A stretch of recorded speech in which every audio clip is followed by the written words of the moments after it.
अमरावतीच्या मेळघाटातील चिखलदरा तालुक्यातील डोमा येथील आदिवासी शासकीय आश्रमशाळेत मुलींना भूतबाधा झाल्याच्या अफवेनं मुलींनी शाळा सोडल्याचा प्रकार समोर आलाय। 7 ते 8 दिवसांपूर्वी डोमा येथील आदिवासी आश्रमशाळेतील 15-16 विद्यार्थिनी अचानक हसायला लागल्या, रडायला लागल्या, काहींना घुंगरूंचे आवाज यायला लागले। ही बाब वसतिगृहाच्या अधीक्षकांच्या लक्षात येताच त्यांनी मुख्याध्यापकांच्या लक्षात आणून दिली। मात्र दुसऱ्या दिवशी ही बातमी गावात पसरली। मुलींना भूतबाधा झाल्याची अफवा पसरली आणि जवळपास 600हून अधिक मुली वसतिगृह सोडून आपापल्या गावी निघून गेल्या। आरोग्य विभागाचं पथक देखील वसतिगृहात दाखल झालं। त्यांनी ही भूतबाधा नसून हिस्टेरिया हा मानसिक आजाराचा प्रकार असल्याचं सांगितलं। सगळ्या विद्यार्थिनींशी आणि पालकांशी बोलून त्यांचं काउन्सिलिंग सुरू असल्याचं देखील डॉक्टरांनी सांगितलं। मुलींना त्यांचं समुपदेशन करून परत शाळेत आणण्याचे प्रयत्न सुरू असल्याची माहिती मुख्याध्यापकांनी दिली आहे।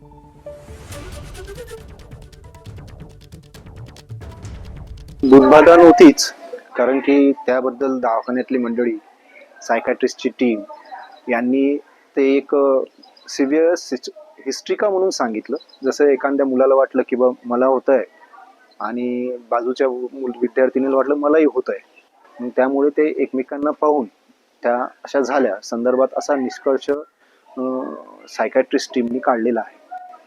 त्या सर्वच मुलींची तब्येत चांगली आहे, आम्ही त्यांच्या संपर्कात आहे। त्या संदर्भात अनिसची पण टीम येऊन गेली। अनिसच्या टीमनी एकताईला पण व्हिजिट दिली आणि काल त्यांनी मला सांगितलं की त्या सर्व मुली चांगल्या आणि त्या सगळ्या मुली शाळेत यायला तयार आहेत।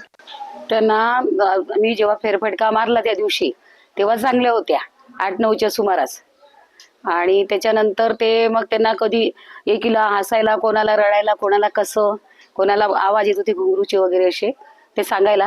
तर मग आम्ही आलो दवाखान्याला वगैरे, सरांनी मग वगैरे व्यवस्था करून दिली। स्कूल में क्या मतलब वो चमक कर रहा था उनका। हाँ, और तो उनको दवाखाना लाया। हाँ, दवाखाना इलाज किया।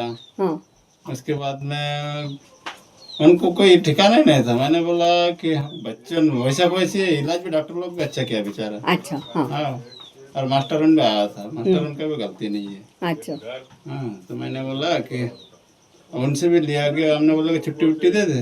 हाँ। एबीपी माझा, उघडा डोळे बघा नीट।